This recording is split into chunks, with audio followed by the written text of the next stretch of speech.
Hello, everyone. Thanks for joining us today. This event is brought to you by DataTalks.Club, which is a community of people who love data. We have weekly events. This event is one of them. To find out more about our events, you can go to the description, and then there is a link to our website with all the events. You can just click on this, and you'll see all the amazing events we have. Like, for example, the next week we will talk about the role of analytics engineer. I'm very curious about that one. So if you're also curious about that one, go to our website and you can register. And what people really like is we have Google Calendar. So you can just subscribe to our calendar and you will get notified about all our events. And of course, you should subscribe to our YouTube channel. If you haven't yet, you will get notification every time we start a new video, and join our Slack where we talk about data, and we have book authors like Jessi and Uri, who last week we were answering questions about data governance. So do check it out. Then also in a couple of weeks, we have a conference. It's not really a conference, it's like a bunch of meetups, but we call it Summer Marathon. We will have 2 weeks. Every day we will have an event on the evening in Europe. So there is a link in the description. Also check it out. If during today's conversation you have any question, there is a pinned link in the live chat. You click on this link and you can ask any question you want, and I will ask these questions later. And finally, thanks to O'Reilly, we had 5 copies of the data governance book, which we gave away to our community, and 5 people won it. Congratulations! I will be in touch with you with details how you can get the book. And that's all for the introduction. I can stop sharing my screen now. Are you ready to start? Yes. Yeah. Do you have your glass of water, Uri? Check. Okay, with ice. Okay. It means we're ready to start, right? Yeah. Okay, so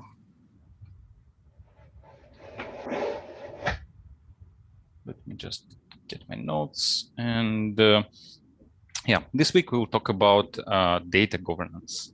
And we have 2 special guests, and this is the first time I actually have 2 guests in this podcast. So far, it was only 1. So it will be a lot of fun, I'm sure. So we have 2 guests, Jessi and Uri.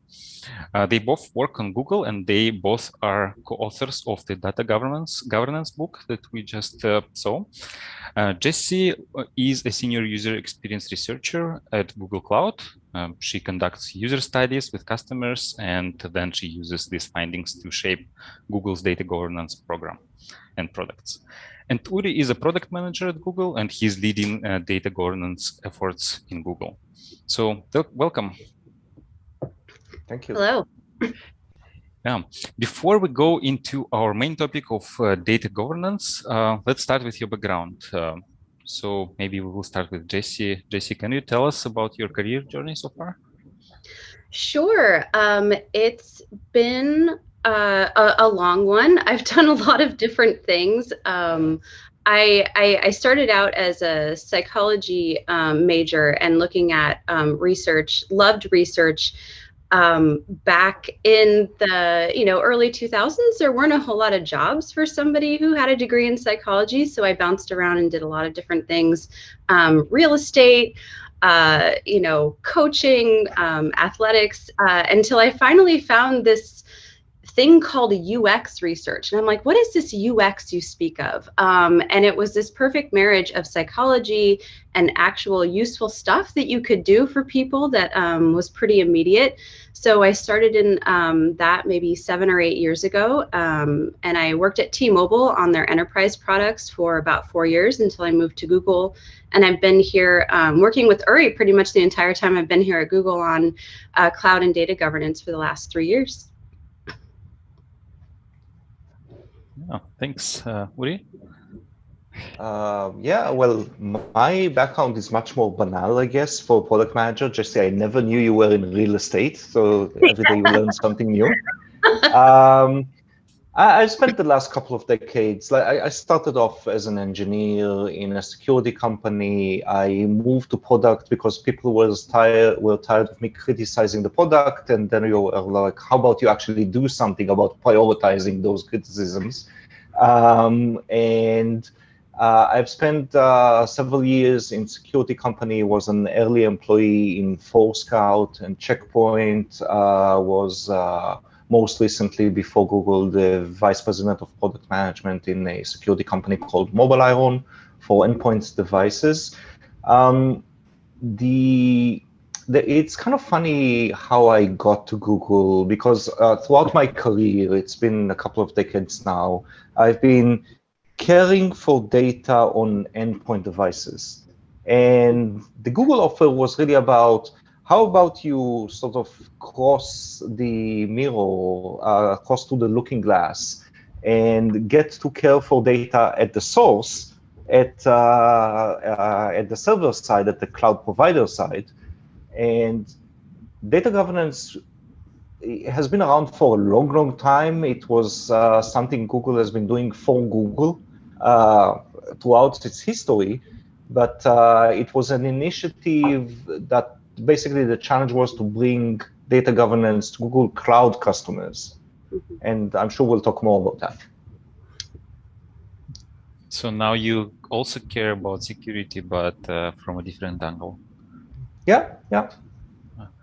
Okay, yeah, so you mentioned data governance, and actually the talk today is about data governance. So what is it? To be honest, I still have very vague idea what data governance is and why do we need it? Yeah. I'll start with that. So data governance, I guess, maybe I should start with saying what it's not only. So I feel like when often people talk about data governance, and you're right, depending on who you talk to, there is like a myriad of different definitions. But I guess from our perspective, what it's not only securing your data. So it's not only about how do we govern the things that, what I like to call the scary stuff, right? PII, credit card numbers, things like that. It's not just about securing those and monitoring access to those. So sorry, PII is what? Or is it personally identifiable data? Thank you. I always think it's like protected something. Yeah, thank you. So things like a name, a social security number, date of birth, potentially. So I think recently with GDPR, like a lot of companies and folks are very worried about data governance, or governing their sensitive data. And we talk a lot about this in the book. It's more than that. It's also about knowing what data do I have, period. Because if you don't know what data you have, you can't really use it. You can't run analytics. You also can't secure it. You can't really decide where it should go, what you should do with it, whether or not it's a duplicate, should you retain it. So data governance really kind of encompasses the entire story of what data do I have, and how can I use it best, whether that means securing it or using it for business analytics, things like that. Uri, did I miss anything? Do you want to add? No, but I'd like to offer a different perspective maybe that adds on to what Jessi said. So first of all, data governance is actually not new. Okay, data governance, broadly speaking, is a practice of the people, processes, and tools, or the usage or the combinations of those three, in order to understand, care, extract insights from your data. Now, the reason I'm saying it's not new, and what made it the term itself more popular recently, is it always was the case where any company would have a customer list. Any company would have certain insights of that customer list. That has been, ever since companies were born, the normal insights was like, this customer is behind on his payments, or something like that. Now, here is something that has been happening surprisingly slowly, and yet had implications that made data governance a very popular term. Cloud did not happen in one day, and the cloud sort of like transformation or transition is still happening much more slowly, in my opinion, than anyone expected. But cloud brought to the game unlimited infrastructure. And that brought to the game the abilities for companies to say, okay, I would not only save the payments table, maybe I'll save the customer behaviors table. Maybe I'll look at all the events that are happening as people interact with the product. Maybe that will allow me to say, okay, if people are spending time in my e-commerce website in the t-shirts department, maybe I need more choice in t-shirts. Maybe if people are buying a lot of t-shirts towards the 4th of July, maybe that's a good time to make sure my supply chain is ready for the 4th of July, and so on. Now, this trend of saving more data for insights, which I don't know actually what these are right now, I'll just collect all the data, has made people uncomfortable and caused several things. One is the regulator stepped in and said, okay, you're collecting a lot of information about people. This information may identify them, and those people have not signed up to be identified. Like, I don't want the 4th of July t-shirt website to know my buying habits, because that's highly personal. It may indicate where I live. It may indicate how much money I have. I'm not comfortable with that. The European regulation sort of like says, A, you must explicitly ask for people to share their information, and B, you should separate the people, the processes and tools that collect PII, personally identified information, from other systems in order for me as the customer of your, again, the t-shirt website, to be able to say, hey, you know what? I'm done with my business with your website. I want to be taken off. Now, this accumulation of highly personal data that can easily predict and identify you. It also led to some mishaps. The most notorious one is the Cambridge Analytica scandal. There are others, and really forced companies that realize they can make money from data also to be more prescriptive and cautious about using that data. And that is sort of like the chain of thought that led to this practice. Now, as I said, it was always there. If you look at the banking industry has always been like, you must keep, depending on the country, 7 years of data in order for us to go back on transactions and detect fraud, for example. And that is usually proven by a chain of transactions or a chain of money movements. And banking or the financial services community as a general always had rules about how you can collect the data, how long to keep it, and who should be able to access it. Data governance is taking that practice, making it more accessible, and hopefully, as data governance goes, it will become not, as Jessi said, a security mechanism, but rather an enabler that allows people to access more data safely with guardrails that prevent them from falling into pits of like inadvertently sharing data, and basically making more useful insights, bringing us more useful products. There's a lot of products, not just t-shirts or things like that, that are possible because we can understand what people want, for example. Okay, that's a lot of information. So I'll try to summarize, and maybe you correct me if I'm wrong. So we have a lot of data. Let's start collecting data. And then in order for an analyst to be able to understand the data, they need to know what we actually have. So we need to have a way of saying we have this data, right? So this is one part of that.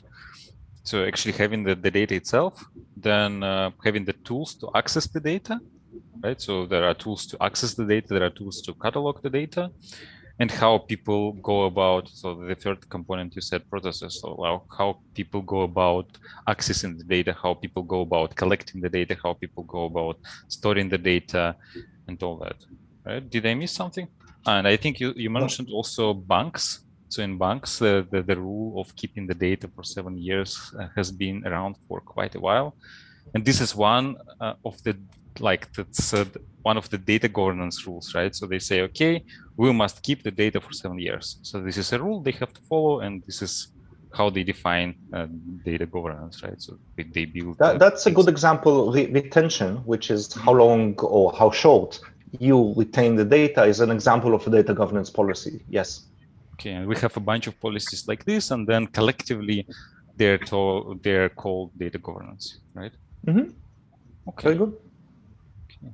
And yeah, so this sounds excellent, right? As a company, I really want to have it, right? I want our analysts to know what data we have and where this data lies, how to access this data.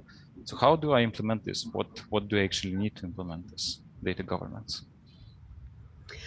So I wanted to add a little bit, which will, I think, go to your question. So you were talking about like there's these tools and the processes, and you were really hitting on kind of the process that the tools have, right? Like, okay, I'm an analyst. What tool do I use to find my data, to access it, to run analytics? But as Uri was hitting on, there's also policies, and this is also a part of the process, right? So there are, things that are policies of like, okay, this is what we do with this kind of data, right? Like he was giving the example with the banks. This is this kind of data, we need to keep it for 7 years. But there's also the process around like, how do we ingest the data? What do we do once it's ingested? And that's a big piece that often doesn't get done or doesn't get done well.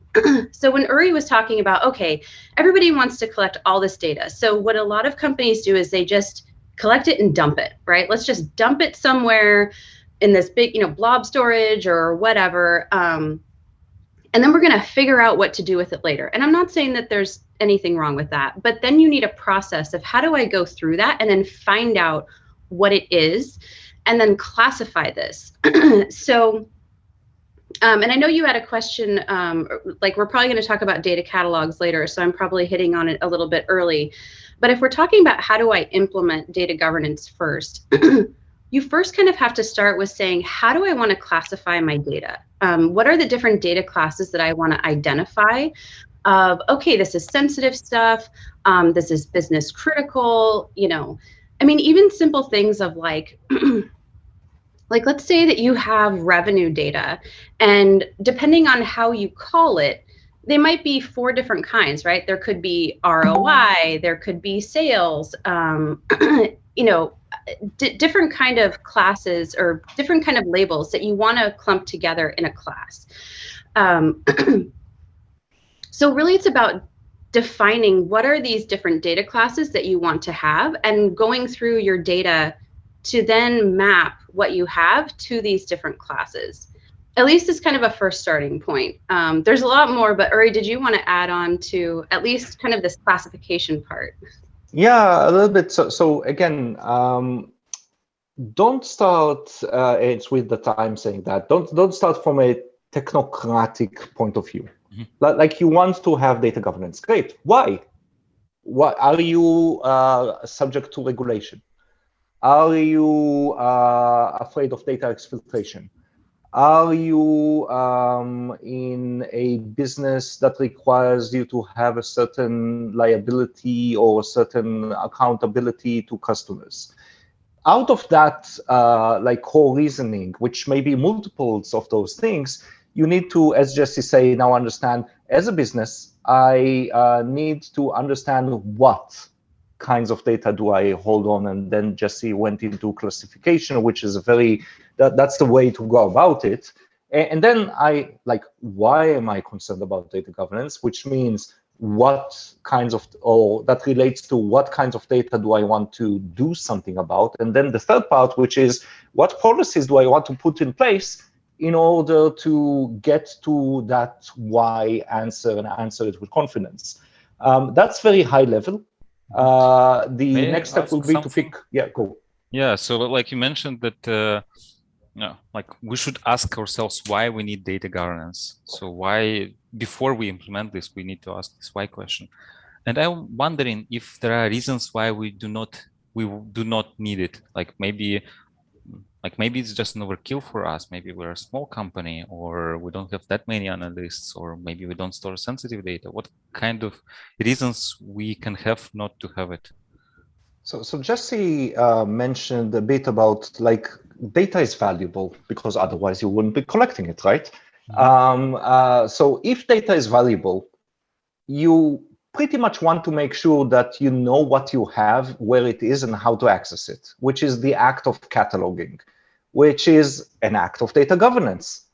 So I would argue back, and I know that I am sort of like speaking from a very clear interest, but I would argue just cataloging and understanding what you have is a step that clearly is in the path to getting insights. And I think we can agree, if not, I'll try to convince you that insights from data are valuable, and you'll make your business more efficient, more streamlined, identify new sources of revenues. That will be one answer. Jessi seems to have more. Yeah, I would completely agree. And this is kind of why we talked in the beginning of how broad of a definition of data governance that there is, right? And you're right. I mean, different companies are going to have different levels of intricacy into their data governance program. But as Uri said, I think we would vehemently argue that any company that has data, even if you've got 5 employees versus 50,000, you still are going to need some way of knowing what data you have so that you can have insight from it. Now, maybe your processes aren't going to be as complicated as, say, a bank, right, that is collecting a lot of sensitive information. And in the years that we've been doing research on companies, there have been some that are small, kind of cloud native. They don't have a whole lot of employees. They don't collect a whole lot of sensitive data, and their data governance program is a lot less complicated than, let's say, a very big financial institution that has many moving parts that they have to think about, many employees. So you're right, it can be a bit less complicated, but we would argue that no matter what, if you have data at all, you're going to have to, you would be best served to think about how you're going to structure a governance program for that data. So distilling it, just adding a little bit, distilling it to an even baser motive, like you collect data, you store it somewhere, you query it with some system, that costs money. So how do you know that the money that you pay for storage and compute to like retain this data and process this data is actually doing something for you? Mm-hmm. That's data governance. Yeah.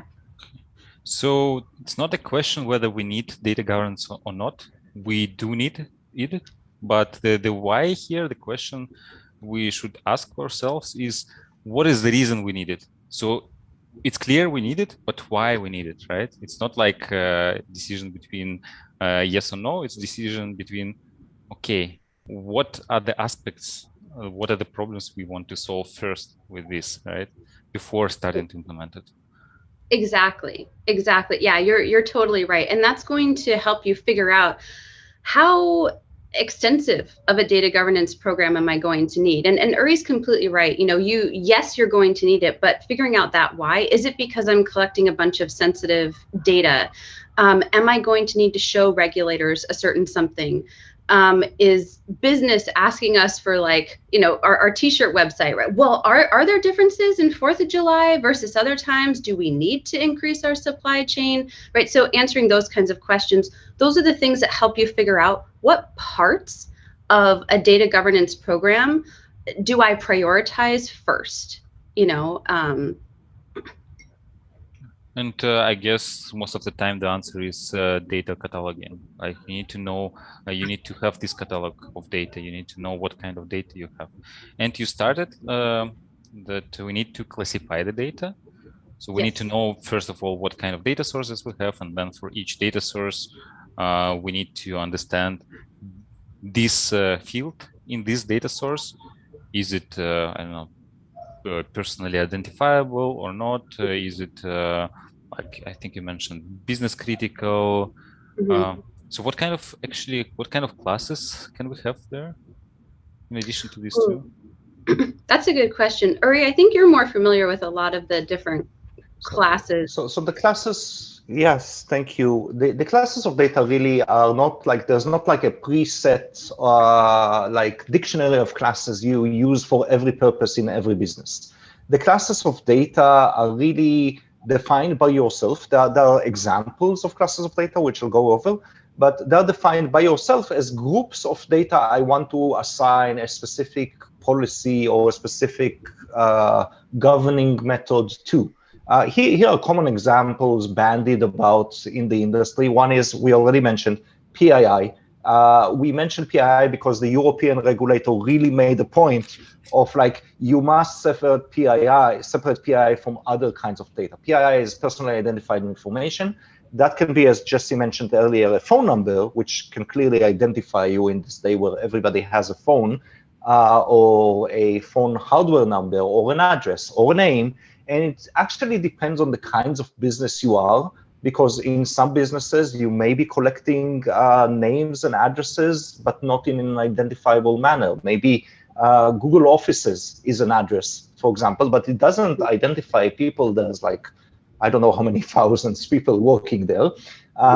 There's patient health information, which has been around also for a long time, and it's the demographics of a patient, the kinds of treatments that patient is having, the success of those treatments. And especially in medicine, by the way, and medical research, since we all went through an interesting year, the sensitivity of treatments on a specific person, which can identify them and maybe things they don't want a processor of medical information to know, are actually very useful in determining the possible success of a treatment. And we have obvious recent examples. So patient health information, personally identified information, fiscal information, so list of transactions and amounts and so on. There's other classes of data, but really, when you try, as we are talking to potentially people who want to start a governance program, don't subscribe to a like outside defined classes of data. Think about your business. Think about what data you process, and think about how you would like to control, make accessible, delete that data. That's how you should think about it. There are examples. We literally wrote a book, but think about yourself, not about outsiders. Yeah. Yes, and when it comes to implementing this data catalog, so I can already imagine that if I just or create an Excel spreadsheet or a Google spreadsheet and then start putting all the data sources there, all the fields, all the classes, that is probably a reasonably good start, but I guess that's not always the best tool. There are better ones. Do you know if there is something available that can help us that is purpose built for this purpose? Yes. There are many, Uri's laughing because there are many tools. And Uri, I'm sure you have a lot of opinions on this. So I guess the thing that I'll start with saying is that there are so many tools, and people create a lot of their own tools. But I think one of the important things is to really think about the future, right? So how scalable is what you're doing? Is it going to have to scale enormously? Because one of the problems we've seen folks have is that data governance, especially if we're talking about cataloging, classifying, I mean, if you're even thinking about doing this as an Excel spreadsheet, that is so manual, right? And as we've talked to companies, where data governance often fails is because it's so manual and there isn't somebody to do that. In fact, we had talked to a company a couple of years ago who had a full-time data steward, so a person whose sole job was to catalog, classify, do all this kind of stuff. And that person quit because they said the job was, and I quote, soul sucking. So this is a true story. I'm not lying. And so most other companies we've talked to is they don't have a single person who's doing this job. And so I think the takeaway from that is to just think about whatever process you're going to start, think about how can I keep this going? Who's going to be doing this work? And am I setting up a process that is just so time consuming and so arduous that it's going to be really difficult to keep going? Uri, did you? I want to double down on a lot of what Jessi said. So Alexei, what you discussed is really, okay, I need to get data governance. I'll open this spreadsheet. I'll start inputting. I will work for my data. If you work for your data, something is wrong there from the start. The data should work for you, not the other way around. And that's not my metaphor. That's one of the analysts that's worked for Day. Like, make data work for you is what data governance is about. But think about it this way. You need a data governance program. That probably means you have data somewhere which you process and which you store. Okay, where is the data right now? This is something you should know because you pay for that storage every day. Okay, what systems do I already have that tell me something about my data? Then take those systems, as Jessi said, extend your timeline into the future, 5 years, 10 years. See, like, is this place where I store the data right now? Am I happy about it? Is it performant? Is it scalable? Is it more or less future-proof? Okay, what systems do I have that integrate into this system today? I'm going to do a little bit of a shameless plug here. When you use a platform such as Google Cloud, we have tools already built in to the platform to support a lot of the basic workflows and basic needs. Google Cloud has a Google Cloud Catalog, which automatically, as you drop data in other file storage or columnar storage, assesses the data and indexes it, because we are also known for being a search company, and allows you to find what you need. That's great. That's a free starting point you can have today. Now, to be fair, other clouds have similar systems. So just assess your situation right now. Then, if you need to buy a specialized tool, again, don't work for your data. What do you need next that is not satisfied with your existing infrastructure? And the way to look at it is, again, go back to the why. Why do I need data governance? I need to comply with regulation, or I need to extract more insights, or I need to be wary about exfiltration. There are tools that are built around those concepts. Evaluate them in light of your current and future goals, and then decide. Now, did you want a concrete, if you are A, do this kind of thing? That's more of a conversation that is very different for each particular company in each particular vertical. Mm-hmm. I'm sorry if that's a little bit disappointing, though. Yeah. So what I understood is starting with an Excel spreadsheet maybe is not ideal, because at the end, the person who needs to maintain it will quit because it's a soul-sucking job. Then you need to make data work for you.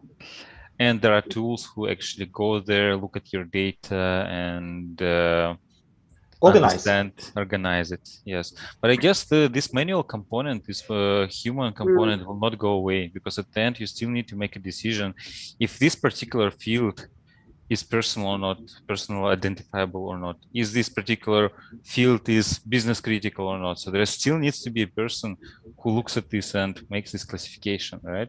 And then, even more importantly, okay, this particular field is personal or not. Fine. What do you do with personal data? That can only come from a human. Do you delete it? Do you encrypt it? Do you allow it to be accessible only by certain people? That's most definitely a human component, and that's the human that the data works for. And then data doesn't stand still, it evolves, right? We add new fields, we remove fields, we add new data sources. So I guess somebody still needs to keep track. Like even though like a system could be automatically synchronizing with the data sources and say, okay, there is a new field, hey, and then maybe there is a pop-up or email saying, hey, data steward, please take a look at this field, or the team who is responsible for producing the data. At the end, somebody needs to go there and do a manual action, right? We just need to make I want this to process add easier. to that. We talked a lot about like binary concepts, like is this data A or B? Is this column protected or not? Should this be accessible to this person or not? There's also some like fuzzy concepts in data governance, one of which is data quality. And data quality is a little bit more elusive. It's like this data source that contains personally identifiable information that is entering through this system and going to that system. Do I trust it? Is it high quality enough to be used in a machine learning model? Is it high quality enough to make a business decision on? This is a little bit more of a tricky concept, which is also part of data governance. We can talk a little bit about that. Yeah, I'm wondering, yeah, this is an interesting discussion. Like, how do you know if this data is high quality? Is because the analyst working at that team said so, or? So there are mechanic ways to understand quality, and there are like more elusive ways. So first of all, what's the source of the data? That will be like, is the source of the data, and I have this insurance company I'm working on. They have proudly mentioned that they are at World 3.0 now. And I'm like, what does that mean? And they're like, we are now at the stage where we have processed most of the handwritten data, and we are now reading data written in Microsoft Word 3.0, so that's probably 1990s, or slightly later, but not much later. And we are making our way through the backlog. So is that data, that potentially some of it handwritten, can that be used today in making a decision about a mortgage because it's an insurance company? That's an interesting question. Only somebody who's familiar with the entry, no. Is this data that's coming from an oil rig where transmission is iffy and there's a lot of noise on the communication channel? Should I be using that in order to determine gas leaks? That's somebody who's familiar. Then there's like, okay, this data source is the combination of merging data sources A and B for which I do have a quality signal. What's the derivative quality signal? Those are the iffy, that are technical. You can detect like out-of-bound values, missing fields, like error in rows. Those are more technical practices that you can implement fairly easily and also give you a quality signal. So basically, it is up to the team or whoever, up to the producer of the data to say, because they have a domain expert, a business expert, like somebody from insurance or somebody from this oil rig who can say, okay, this data can be trusted, but this data is iffy, right? So we still need to trust the team, the producer who creates the data. You can implement a lot of tools that give you a leg up. But I would argue that the final decision of trust should be handled by a human still. We are still useful. There's future hope. So, okay. So we have the data sources, right? So we have the data storage where we put data. It can be a data lake or whatever, data warehouse. So we have some place where we keep the data. Then we have this data catalog, which might also communicate with our data storage and get all this information from there. We have a data steward who maintains the data catalog and knows what's going on there, one or multiple. So what else do we need to, when it comes to tools and practices, what else do we need to implement for data governance? So I think that the next step, and we had kind of talked about this a little bit, is the policies that you then have on these classifications, right? So once you have your data classes, now you're going to have to define, okay, what do I do with those, right? Are there certain ones that need to stay in this kind of storage? Certain ones that, as Uri said, need to be kept for 7 years. Ones that are business critical that we should be using, ones that it matters very much the freshness of the data, right? So these policies, and they can be very, I just listed a lot of ones that are very straightforward. And as we've done more research into policies, and I'm sure the listeners will agree, is that they are a lot more complicated than we had originally thought of. Just, okay, here's a simple policy, you know, only allow access of this data for these folks. And one of the use cases we've heard recently is, well, depending on the purpose somebody is accessing this data for, that might change who can have access. So we heard an example from a company that sells furniture, and they had said, you know, okay, let's say that we have somebody's email address because they bought a couch and we're going to ship them the couch. So, you know, the person who is, you know, handling these shipping addresses and everything, they can have access to that data. But now let's say that we have a sale on couch covers or something, and we'd like to be able to market this to folks who have recently bought a couch. Well, if someone, and it could even be that same analyst, right? They cannot access that email address for that marketing purpose unless that customer explicitly gave permission. So there's even these nuances in policies that, you know, how do I create a policy that's going to capture that nuance of, for this particular use case of this data, that it can't be used for that. So I guess where I'm going with this is that, you know, once you have your classes, you're going to have to think about, what do I do with those? And what policies am I going to put on this? And as Uri had said at the very beginning, this all goes back to your why, right? If, you know, and this is the way that you can figure out, I don't want to say minimal governance, but what are the key things that I really need to care about? If regulations are, you know, top of mind and that's the most important, then my policy should really fall in line with that. Because as you can see, you can go down like a million rabbit holes of, you know, govern this, govern that, you know, classify this, classify that policies. So really being able to map back to, what do I have to do? Like, what do I have to do? What's the most important? And starting there with your policies. Uri, did you want to add to? Yeah, a bit. So adding to what Jessi said, the next step, as Jessi said, is like, you have organized your data, you have understood your data, you have attached tags to further understand and index your data. And now you're into, okay, what is allowed to do with my data? And Jessi describes a couple of policies. Mm-hmm. The way I like to think about this, being inspired by our customers, is policies are not thou shalt not or thou shall. Those should not be thought of as prescriptive. Policies like should answer the question, how do I make sure the CIO, the CISO, the CEO feel comfortable about everybody in the company accessing this data? And the way to make those people, those C-suite people, feel comfortable is saying, okay, anybody can access the data, but only this specific group can access personally identifiable data. Or we make sure to scrub away any location information. It never even enters our system, and therefore the data is safe. Those guardrails enable democratization of the data and enable people to extract insights. And the tricky thing about insight, again, is you don't know what you don't know. So you may not know that all of the playback events of the music app that you have released are valuable, but then suddenly a year later, you go over those and you realize that you can predict trends in music, and that's valuable because then you can replenish your catalog, and then you can basically make more attractive music offerings.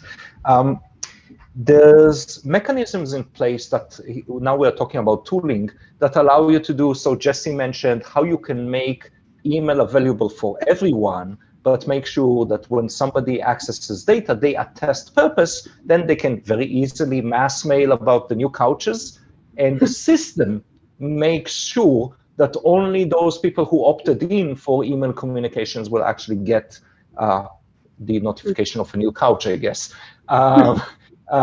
There's other things like, for example, training machine learning models. Many machine learning models don't need the personal email. They do need a way to identify, this is person A, this is person B, So hashing the email in a one-way function, which is still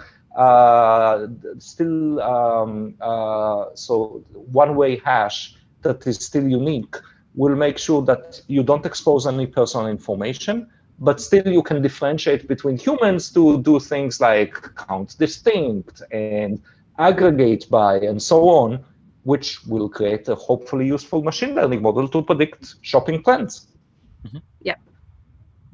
And these policies, like what can be accessed, what cannot be accessed, is it something we implement? How can things be accessed? How, yes, like which team can access, for example, how exactly should it be hashed information or not hashed? Is it something that is implemented on top of the catalog, or is it built into the catalog, or how does it usually look in practice? So there are variations. There's some systems that says, hey, you should access all data through the catalog. The catalog will normalize everything. The catalog will be your workbench. And the catalog also cares for how the data is shaped before you see it, sort of like maintains those guardrails.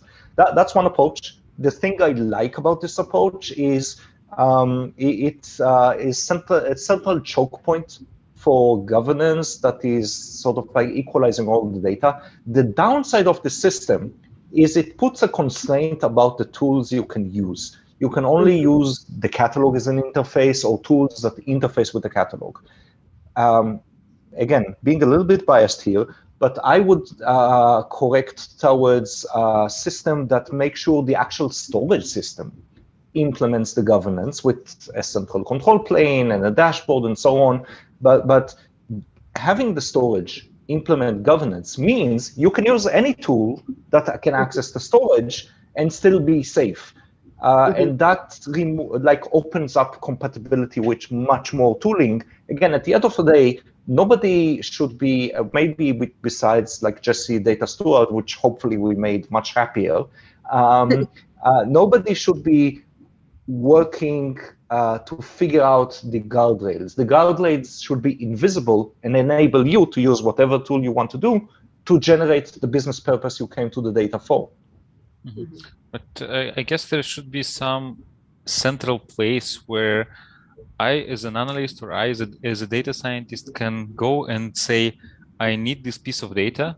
And then somebody, a lawyer or data protection officer or data producer, can evaluate my request and say, okay, maybe you don't really need this data, use this instead. Or, okay, yeah, like your use case is valid here. This is now the access is granted, right? So we need a tool that allows that. And should it be on top of the catalog or elsewhere? So it can be on top of the catalog, it can be on top of the storage, it can be agnostic to actually both. So we recently launched a product called Dataplex, again, being biased, but still as a good example.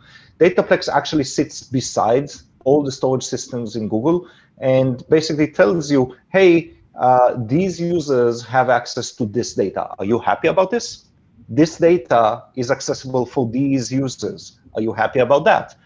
There are systems such as, just to give a shout out to Colibra, for example, which is a data catalog data governance system, which is a third party.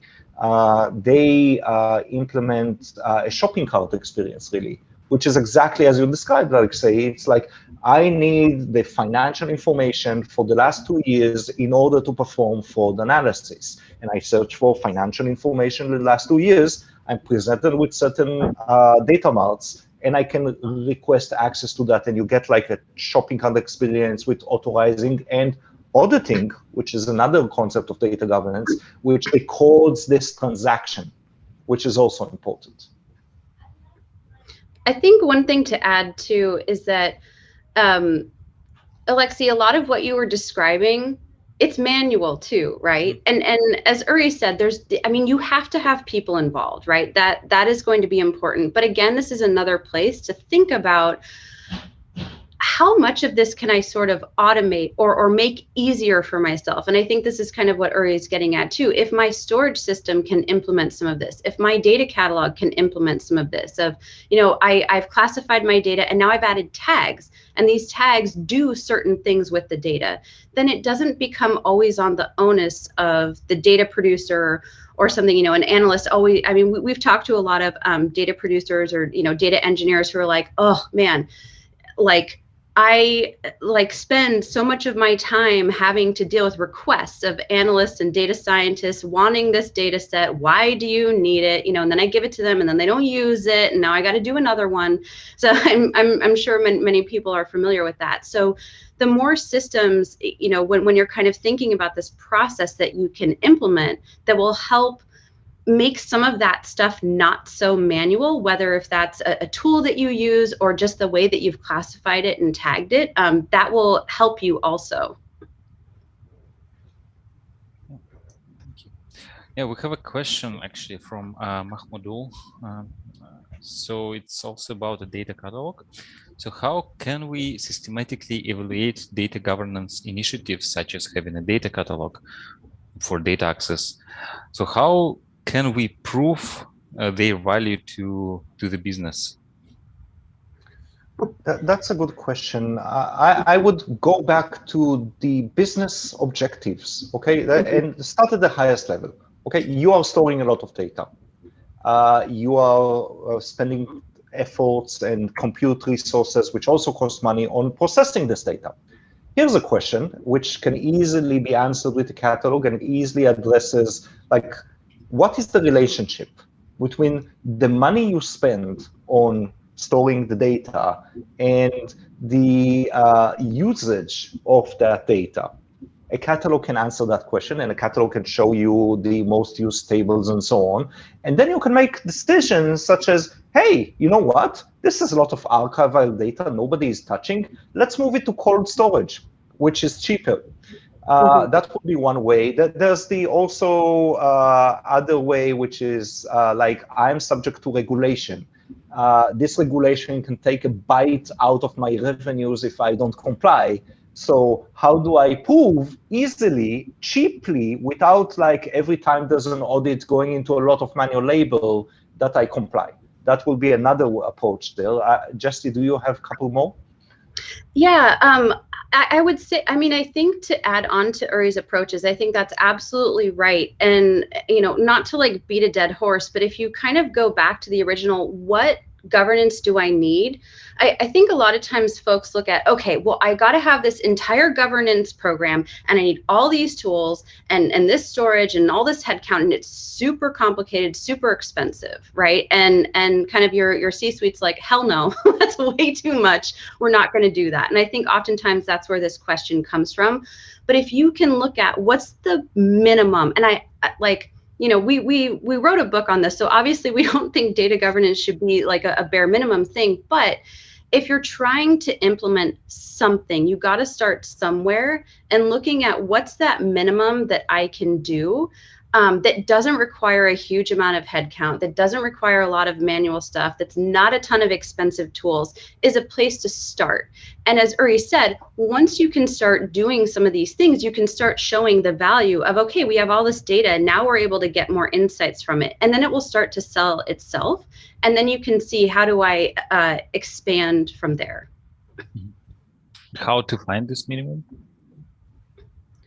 Say again? How to find this minimum? So we need to find this minimum thing. So how do we do this? Again, look at your business objectives. Like, I need a data governance program. Fine. Because regulation, because insights, because things. Then the determining from your objective what you need to solve for successfully will be that minimum. The maximum will be, how do I solve this in a way which is future-proof, caters for potentially buying other business units or accumulating 10x data from YX sources, will be the maximum. That's the difference between planning for now and planning for the future. As a general approach, that's always like in the world of lean startups, you need to plan for now plus 1x because you don't want to be surprised. That will be a way to look at this. Okay, that makes sense. So basically, for the first iteration, you plan as much as possible for now. Give yourself like a bit of how to say, allow yourself to also plan for the future a bit, but don't be so ambitious, and then prove that this thing is valuable, and only then expand, right? Yep. Okay. Thank you. So we have a question from Danish. Could you please explain a bit with examples what a data catalog could contain and how we can leverage it? I guess we talked a bit about it, like some data sources, and yeah. So what can it contain as well? Here is what I want a data catalog to do for me. I want a data catalog, so there's a lot of technical metadata information associated with the data, table names, the data set names, column names. Let's begin with that. Collect all that, index all of that, do it without or with as little much effort for me saying, okay, I have a new table, now I need to go to the data catalog and register that table. That becomes this manual labor, Alexei, you mentioned earlier. I don't think anybody wants a data catalog that works, basically creates more work for you. So let's begin with that. Then the better data catalog actually extract a logical layer or a business layer on top of this technical information, which is, okay, a lot of my data contains information about customer. Here's a customer entity. It includes these kinds of things, and customer entities can be found in these systems, in these data sets, in these tables. Data catalogs also usually care for lineage of the data. So that's another kind of metadata which says where the data came from, where the data is going next in terms of both analyzing your SQL data warehouse as well as analyzing other flows of data in and out of your organization. Obviously, we want to be able to search rather than list all of this data. And there are many, so those are like the core things. There's features I see in many partners. For example, democratizing data quality is an interesting trend. People can 5-star certain data sets if they are happy with them or not.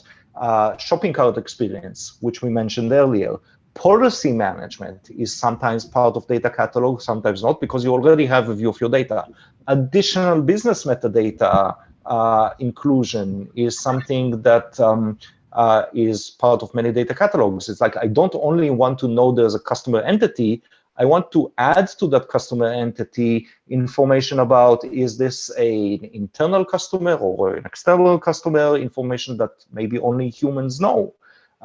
Those are things that are normally found in a catalog.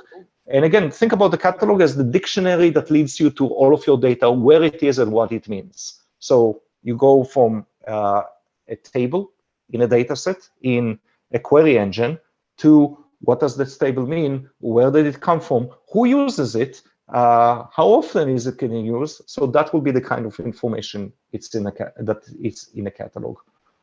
Mm-hmm. Yeah, thank you. And I think most of the time today we spent talking about data catalog. I know that we have only 1 minute left, and I'm just wondering, is it all about having this data catalog, or there are other things that are important to have? We talked about even more basic concepts as well, like data is stored somewhere. So yes, that's exactly. Something the catalog often scrapes. Yeah. Data is processed somewhere, either the data warehouse or data analytics engine or an open source tool. Those are things that are part of your strategy. A policy engine, which is either part of the storage system or a data catalog. Data catalog sort of became synonymous with data governance because it's a tool very often used by two groups, data analysts and data stewards. Each of them have a kind of a different purpose in mind. One is understanding the data in order to query it, and the other is understanding the data in order to govern it. And that's why a lot of data governance tools that exist there sort of like are in the catalog or have catalog as a part of it. understand. Yeah, so we should be wrapping up. Anything else you want to mention before we finish? Thank you for having us. This was great. Yeah, yeah, this is fun. Yeah. Any tips or I don't know. Read the book. Yeah. Okay. Yeah, that's the most important one. Okay, so how can people find you if they have questions? I know we're both on LinkedIn. That's probably, at least for me, the easiest way. And Jessi, and sometimes I do a lot of talks. So LinkedIn, Twitter, the normal communications channels we all have. Yeah. Okay. Yeah. Well, thanks a lot for joining us today, for sharing your knowledge, and thanks everyone else for joining and listening, for asking questions. And yeah, I guess that's all.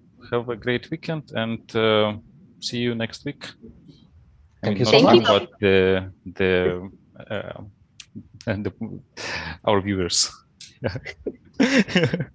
Okay. Thank you very much, and thank you all who are watching. I'm sure Alexei will contain our contact details in the summary for this content. Yes, LinkedIn. I don't think I have your Twitter, but if you give me, I'll include this as well. Sure. Sounds yes, good. thank you. Great. Have a great day and have a great weekend. Thanks, you too. Goodbye. Bye.